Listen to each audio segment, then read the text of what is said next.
ভারতের কৈলাস শহরে ইসকন সদস্যদের বাধায় মৌলভীবাজারের কোলাউড়ার চাতলাপুর শুল্ক স্টেশন দিয়ে ভারতের সঙ্গে আমদানি রপ্তানি সহ সব বাণিজ্যিক কার্যক্রম বন্ধ রয়েছে। শুক্রবার শেষ খবর পাওয়া পর্যন্ত চাতলাপুর শুল্ক স্টেশন দিয়ে কোনো মালবাহী গাড়ি চলাচল করতে পারেনি। বিষয়টি নিয়ে বাংলাদেশ থেকে যোগাযোগ করলেও ভারত এখনও কোনো সদুত্তর দেয়নি বলে জানিয়েছেন সংশ্লিষ্ট কর্মকর্তা।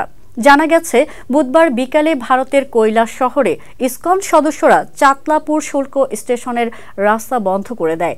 এতে বন্ধ হয়ে যায় দুই দেশের বাণিজ্যিক কার্যক্রম। বন্ধের কারণে 2 দিন ধরে প্রায় 1.5 কোটি টাকার মালামাল আটকে যায়। এতে বাংলাদেশি ব্যবসায়ীরাও ক্ষতির মুখে পড়েছেন।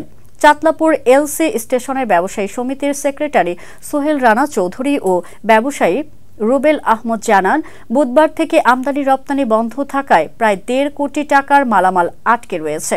ভারতে অনেক মাছ সহ কাঁচা পণ্য পাঠানো হতো, কিন্তু হঠাৎ করেই বন্ধ হয়ে যাওয়ায় আমরা ক্ষতির সম্মুখীন হয়ে পড়েছি।